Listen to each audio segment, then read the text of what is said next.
भारत माता की जय असा होता महाराष्ट्र. दृष्ट लागली, दुर्दैव लागले ह्या महाराष्ट्राला. मंदिर पडू लागले, ग्रंथ जाळू लागले. कितीतरी गुजारीने भष्टिल्या, कितीतरी मराठीने त्या भागविल्या, कितीतरी इकल्या, कितीतरी न्याय अन्याय, नुसता अन्याय अन्याय अन्यायच व्हायला. आणि पांडुरंगाच्या भक्तांना आणि आईच्या भक्तांना उपोषण धरलं मंदिरामध्ये. आणि त्या पांडुरंगाला त्याच्याच शब्दाची आठवण करून दिली, परित्राणाय साधू. देवा, अरे आम्ही एवढे पापीत का रे? अन्याय अत्याचार वाढला, तू जन्माला ये ना. त्या अमृषीसाठी तू काय केलं? अपंगाचं दुसरं चेहरं. अमृषी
त्याच वेळेस काहीतरी आपलं होतंय देवा.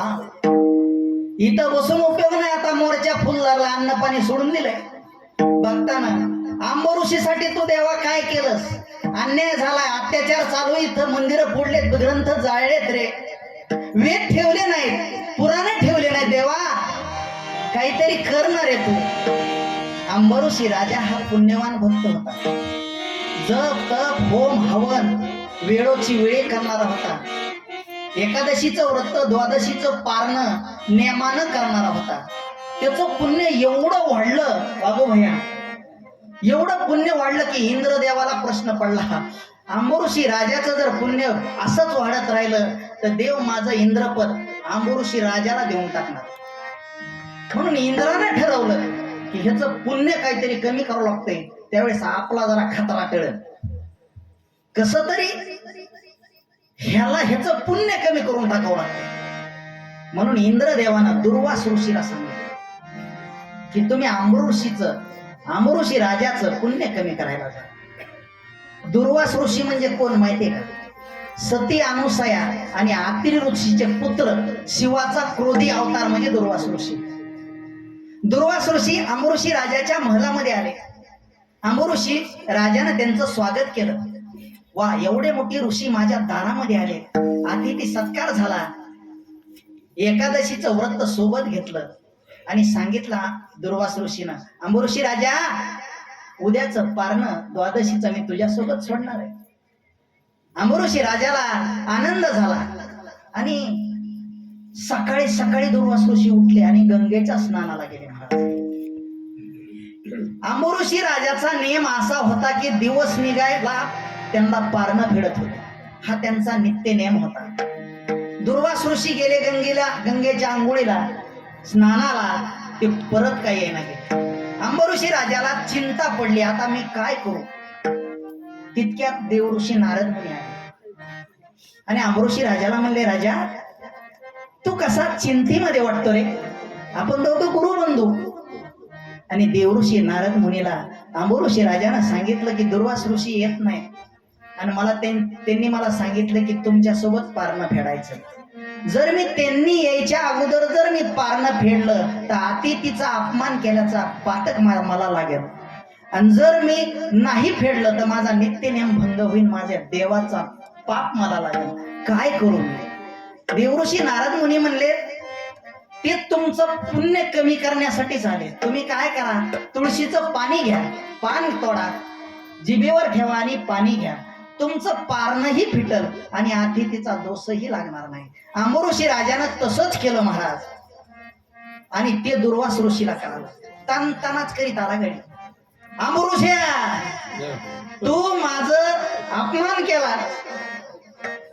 केलास राजा, तुला 10 जन्म कष्ट सहन करावं लागतील. 10 जन्म कष्ट. अहो विनवणी करू लागले महर्षी, शाप देऊ नका. पण त्याने शाप 10 जन्म कष्ट सुस्थिऱ्याचा देऊन टाकला. हे नारायणाला नाही खपलं महाराज. नारायणानं सुदर्शन चक्र सुदर्शन त्यासी चालित फिरे, सुदर्शन त्यासी चालित फिरे, सुदर्शन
विष्णूच आहे हे तर मला जाळाय आलंय. दुर्वास ऋषी पुढे पळतात, कैलासावर गेले, महादेवाचे चरण धरले. महादेवा, मला ह्या चक्रापासून वाचवा. महादेव म्हणले, हे माझं शस्त्र, माझ्या हातात डमरू आणि हे त्रिशूळ आहे. तुम्ही काय करा, ब्रह्मलोकामध्ये ब्रह्माकडे जा. दुर्वास ऋषी पुढे पळतात, सुदर्शन चक्र पाठीमागे लागलेले. ब्रह्मदेवापाशी गेले, देवा मला वाचवा. ब्रह्मदेव म्हणले, मी ब्राह्मण आहे, एका हात आशीर्वाद, दुसऱ्या हातात पोती, हे ज्याचं शस्त्र आहे तुम्ही त्याच्याकडे जा. विष्णूकडे गेले दुर्वास ऋषी आणि विष्णू भगवंताचे पाय धरले आणि त्यांना म्हणले, हा तुमचं चक्र जरा वापस घ्या, सुदर्शन मला मारून टाकल्याशिवाय राहणार नाही. भगवान नारायण म्हणले, ह्याला एक वर आहे, हे एकदा माझ्या बोटातून सुटलं की खलास केल्याशिवाय वापस येत नाही. आता हे तुम्हाला खलास केल्याशिवाय राहणार नाही, ह्याचा काहीतरी उपाय. ते म्हणले, उपाय आहे पण तुम्ही करू शकणार नाही. माझा जीव वाचविण्यासाठी मी काही करतो, तुम्ही फक्त सांगा. ज्याला तू शाप दिलास त्या राजानं जर तुला माफ केलं तर सुदर्शन माझ्याकडे परत येईल. दुर्वास ऋषी पळत गेले आणि त्या आंबऋषी राजाच्या पाय धरले. आंबऋषी राजा म्हणले, ऋषीवर मी जेवायचं थांबलोय, आपण चला ना जेवण करू. ते म्हणला, दुर्वास ऋषी म्हणले, राजा मी जेवतो बाबा तुझ्या सोबत, पण ह्याला तर माघारी लाव. तुम्ही खरे निष्ठावंत नारायणाचे भक्त आहेत. आणि आंबऋषी राजानं सुदर्शन चक्राला हात जोडले आणि म्हणले, दुर्वास ऋषीच्या आगमनाच्या वेळेस जी भावना माझ्या मनात होती तीच जर भावना आता असेल तर तुम्ही दुर्वास ऋषीला माफ करता. महाराज, नारायणाचं सुदर्शन नारायणापाशी वापस गेलं. आंबऋषी राजानं दुर्वास ऋषीला माफ केलं. महाराज, माझा फक्त बसलेल्या मंडळीला एक प्रश्न आहे. 10 जन्म कष्ट सोसतील ह्याचा शाप दिला होता आंबऋषी राजाला, कोणी? दुर्वास ऋषीनं. तरी सुद्धा दुर्वास ऋषीनं आपलं आंबऋषी राजानं दुर्वास ऋषीला माफ केलं. किती मोठ्या मनाचा राजा असेल आणि किती पुण्यवान असेल. एखाद्या माणसानं जर आपल्याला शिवी दिली तर आपण त्याला 8-8 दिवस तोंड बघत नाही. 10 जन्म कष्ट सहन करायचे सांगितलं होतं, तरी सुद्धा माफ केलं. त्या नारायणाला चिंता पडली, अरे माझ्या भक्ताला विनाकारण शाप दिलाय, ते 10 जन्म कसा सहन करीन, कष्ट कसा सहन करीन. दुर्वास ऋषीनं दिलेला शाप नारायणानं स्वतःच्या अंगावर घेतला आणि 10 जन्म कष्ट सोसले. अंबऋषी कारणे जन्म 10 घेतले, अंबऋषी कारणे जन्म 10 घेतले, अंबऋषी कारणे जन्म 10 घेतले, अंबऋषी कारणे जन्म 10 घेतले. हो भक्ताच्या कैवारे कष्टलीच विठ्ठले, कष्टलीच विठ्ठले. अंबऋषी कारणे, अंबऋषी कारणे जन्म 10 घेतले. भक्ताच्या कैवारे कष्टलीच विठ्ठले, कष्टलीच विठ्ठले. अंबऋषी साठी, अंबऋषी साठी जन्म 10 घेतले. 10 अवतार घेतले देवानं. कोणते 10 अवतार? मत्स्य अवतार, कुंभरा अवतार, वराह अवतार, नरसिंह अवतार, वामन अवतार, परशुराम अवतार, कृष्ण अवतार, राम अवतार, बुद्ध अवतार आणि आता कलियुगामध्ये होणारा कल्की अवतार आहे. पण कलियुगामध्ये कवा अन्याय अत्याचार नागपुडीच्या वर गेल्यास त्यांचा जन्म आहे. म्हणजे दुर्वास ऋषीचा आणखीन शाप संपलेला नाही. भक्त म्हणाले देवा अन्याय वाढलाय आणि कलियुग हे 4,32,000 वर्षाचं कलियुग आहे. आत्ताला कलियुग हे प्रथम चरण आहे. कलियुग चालू होऊन 5,500 वर्ष झाले. मग ते म्हणले माझी आता वेळ नाही, मग मी काय करतो, हे देश पावन आहे आणि ही महाराष्ट्र संताची भूमी, तुमच्या करता मी शास्त्र आणि शस्त्र सोबत पाठवून देतो.